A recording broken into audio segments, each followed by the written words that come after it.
Hello, this is Alex from the Not So Light Warren Lightcraft YouTube channel. In this short video, I will share you my thoughts on some recently added terms and conditions on Ted and Zach's website. After having formally filed my 93A consumer claim for deceptive and unfair business practices and having posted the YouTube videos of all my issues with my Warren Lightcraft, Ted and Zach updated their website's frequently asked questions with the following two additional comments. The first statement, will you weigh my boat before shipping? Their simple answer is no, unless you ask. Wow, what a strange answer. If you are in the business of manufacturing ultralight kayaks and sailboats, shouldn't you check that the product you just produced meets the advertised specifications? Second, with these newly added statements, they are partially coming forward that their weight representations on their sail kayaks have been misleading to outright false. Let's look at it. Of course, adding a Screecher sail adds weight. I get that, yes, exactly 6.7 pounds to be precise. However, they are saying that in addition to the visible external parts, they also need to reinforce the main hull with more carbon fiber due to extra stresses? Really? The Screecher sail is used in very low wind and gets attached to the main hull using the forward carrying toggle attachment hardware. This carrying toggle is supposed to be able to handle the full boat weight of 120 pounds. Do you really think that a Screecher will exert more stress on the detachment point versus lifting the entire boat up with the carrying handle? I checked and filmed the forward hull compartment and do not notice any particular reinforcement. Then, what about the trampolines? During my visit to the factory, I was assured that the trampolines add minor weight. In this case, the weight of the trampolines itself and some attachment hardware. I weighed all these items, and at 16.6 pounds, this is very reasonable. In fact, this is very similar to the trampolines used on the Hobie Tandem Island. You just purchase the trampolines, attach them, and done. There is no need for internal reinforcement of hull and AMAs. I had the opportunity to peer inside the AMAs with a micro snake-like camera and see no evidence of reinforcement. Again, think about it. The mast, side and back stays connect to the AMA. The wind pressure on the sails and the mast is transferred to the AMAs, so the AMAs need to be strong with or without the trampoline. Other manufacturers don't talk about reinforcement. Just look at Hobie Tandem Island. It works fine with people on the trampoline. It's a standard aftermarket accessory. All in all, I have 49 pounds of unexplained additional hull or AMA weight in my boat, which Ted and Zach attribute to my options. Even if they are correct, which they're not, but they should have disclosed that. They disclosed that the Expedition bottom adds 8 pounds. Why not disclose that Screecher and Trampoline add 49 pounds of carbon fiber and resin? But this again makes no sense. The Expedition bottom adds 8 pounds and costs $495. All things being equal, adding 49 pounds of carbon fiber should be an equivalent of $3,100, far above what they charge for the options. Now also, did you notice the vague statements they are using? Despite their MIT credentials, they prefer to use words like slightly and words like significant. Why don't they come clean and be transparent with the weight of these options? And lastly, in their recent letter to me, they informed me that their definition of fully rigged excludes the standard sail, the main and the jib. I have pointed out that this is inconsistent with the definition used in the dictionary and is offline with industry practice.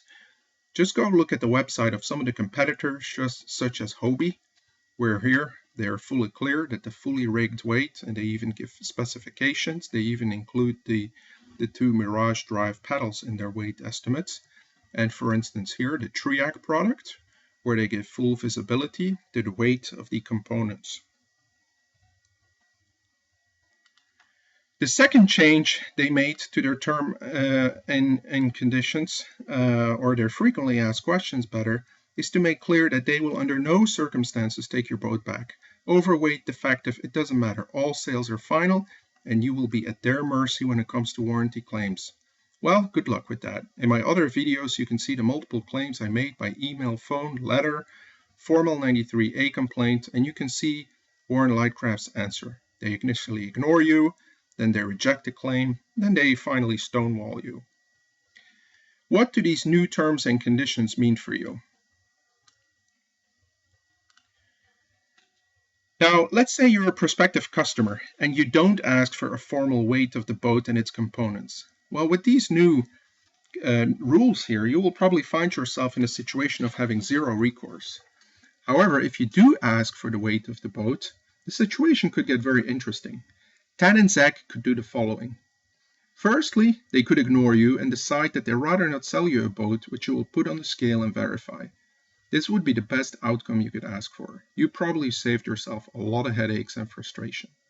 Or secondly, they could truthfully represent all the weight and manufacture a boat to that specification.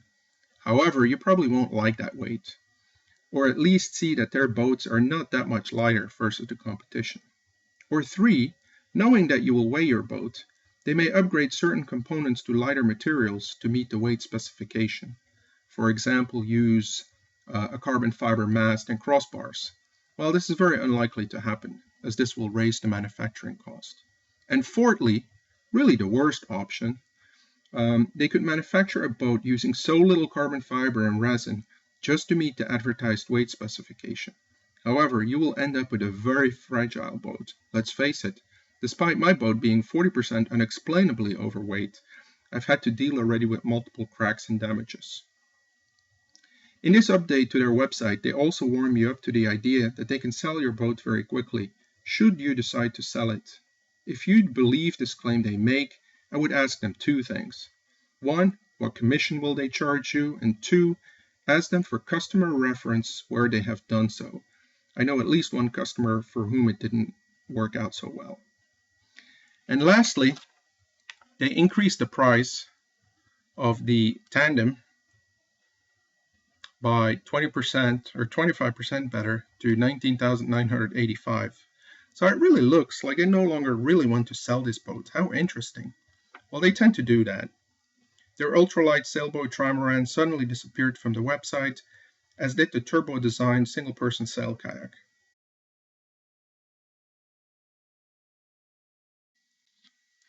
As a reminder, for those that may not have seen the video, on the right-hand side you basically see my hull weight analysis, where you can see the actual weight, the actual adjusted weight of the parts. And so the main hull with the Expedition bottom is 63.5 pounds. The AMAs are 56.3 pounds after deducting out the rails and the Keter rails and the screws used to attach the trampolines.